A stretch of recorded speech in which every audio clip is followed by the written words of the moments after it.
Every culture, every civilization has its myths and monsters.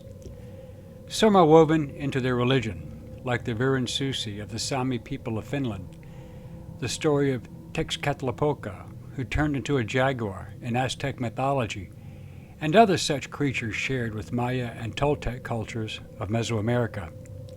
Then there are the Droberg, the Jormungandr, and the Fenrir of Norse mythology in Scandinavia, and the rock apes with different names in Vietnam, Laos, Cambodia, and Thailand. We cannot forget the Yeti, or abominable snowman of Tibet, who, according to legend, lives in the Himalayas. However, just as some Native Americans in the United States also have within their folklore the stories of the Sasquatch, better known as Bigfoot, skinwalkers, and other spirits, the Cajuns of the bayous in Louisiana have their own creatures of legend. One in particular is the Rougarou. What is the Rougarou, also known as the Loup-garou? Where did it come from, and did it become involved in the War of 1812?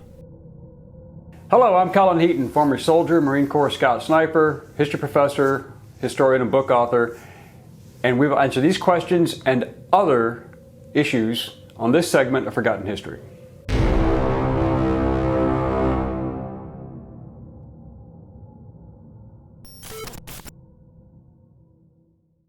The origins of the Rougarou lie in medieval French folklore, the first written accounts coming in the 16th century.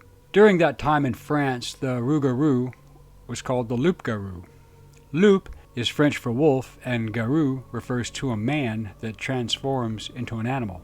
According to folklore, the monster is said to inhabit the swamps and sugarcane fields around Acadiana, Lake Pontchartrain, and the greater New Orleans regions. Often the story of the Rougarou has been used to instill fear in the hearts of Cajun children as a way to command obedience and correct their behavior. As the story goes, the half-man, half-wolf monster targets and kills Catholics that have failed to follow the rules of Lent. It was also preached that French Catholics that broke the Lent 7 years in a row would be hunted down and killed by the beast. The tales of the Rougarou describe it as being a large beast standing up to 10 feet tall, with the body of a human covered with thick hair and the head of a wolf, or in some cases a large dog, usually dark in color, but also often with pale white fur, and with very prominent fangs, claws, and red eyes that are said to glow brightly. Other versions say it is a more decidedly ghostly or spectral apparition, which glows in the night, which can disappear at will. The mysterious beast is said to be able to change its shape, or shapeshift, and it can even take on other forms, such as that of a were-pig, were-cattle, or even were-cranes. In these times, many crimes were blamed on the beast, ranging from theft to the kidnapping of children. There was a significant belief in the beast by the people, and people were even put on trial, much like the witch hunts of Europe and colonial America, and found guilty of being the fabled beast. There is even the story of a man who was charged with murder, but he claimed to be a Rougarou. Due to this condition not being of his own making, he was acquitted of the murder charge, but was still beheaded for being a Rougarou. As the French and Canadian settlers migrated, they also brought their faith along with their superstitions, including the legend of the beast to Louisiana. It was eventually through the Cajun French that the name Rougarou came to be. The Cajuns, also known as Acadians, are a unique ethnic group that makes up a significant portion of southern Louisiana's population. According to folklore, a Rougarou is a human beast that has been placed under a spell, or a curse that is not easy to break.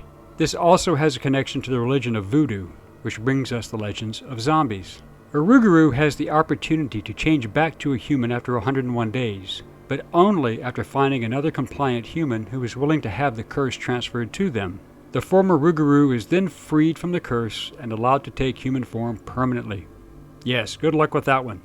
Another way this can be done is by the Rougarou either attacking someone or, in other versions, simply gazing into a person's eyes. In the past, it was not uncommon for people to look upon strangers or particularly odd, unusual people with great suspicion, as it was thought that they may be one of the feared beasts. However, according to another account, there really is no escape from the curse. Once the human is cursed, some believe it is permanent. The Rougarou forever lives a life of shape-shifting into its beast form every night. then being forced to transform back to a human at sunrise. This is a similar condition to that of the traditional werewolf. However, unlike a werewolf, during the day, the Rougarou appears weak, sickly, and vulnerable. Unlike the werewolf, silver bullets will not kill it. Being a supernatural beast that has superhuman strength, speed, and sharp claws and teeth, it is a formidable monster.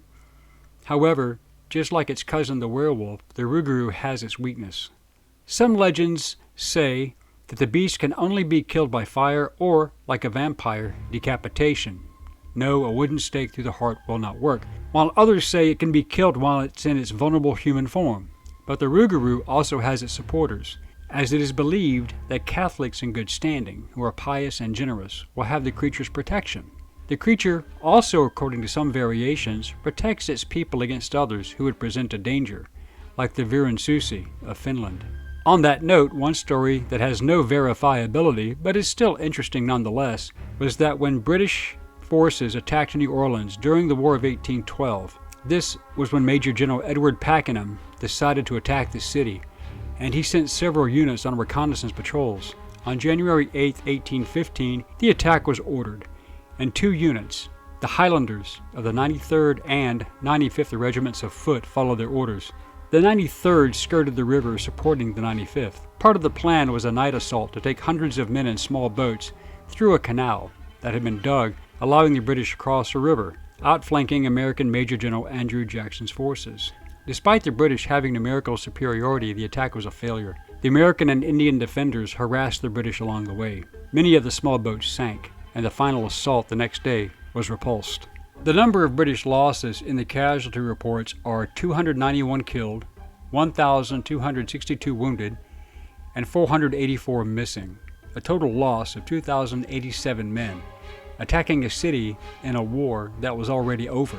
The Treaty of Ghent ending the conflict had been signed on December 24, 1814 in Ghent, Belgium. What is interesting is that the story of the 484 missing men who were never found were, for the most part, preyed upon by the Rougarou, or in some cases helped by the Père-Malfait, a swamp creature that also lives in the bayous. It was said that some of the mercenaries, under the command of Cajun pirate Jean Lafitte, supporting Jackson, would not venture into the bayous at night, waiting until daylight to collect weapons and gear from the dead enemy out of fear of the Rougarou and other creatures. We know how to protect ourselves against vampires, but what about the Rougarou? For protection, legend says to place 13 identical coins, such as pennies or dimes, at all entrances to your dwelling. When the Rougarou comes across the coins, it will begin to count them, as it is a very curious creature. However, due to its incredibly poor math skills, the beast can only count to 12. As it gets to 13, it becomes very confused. It will then recount the pennies over and over, continuously. The creature will be totally perplexed and transfixed as it encounters the number 13, until sunrise, when the Rougarou is forced to retreat as its human form begins to resurface, at which time it is mortal and can be killed. A simple yet effective trick to protect oneself from the beast. The Rougarou is an important element in Cajun legends, just like the Grunch, a type of gremlin or goblin, and, of course, the Père-Malfait. You can see renditions of the Rougarou on t-shirts, mugs, in theme parks, and even roller coasters are named after it. The Rougarou Festival at Cedar Point, Louisiana is a prime example of the Rougarou's cultural popularity. Every year in October, the Rougarou Fest is held in downtown Houma.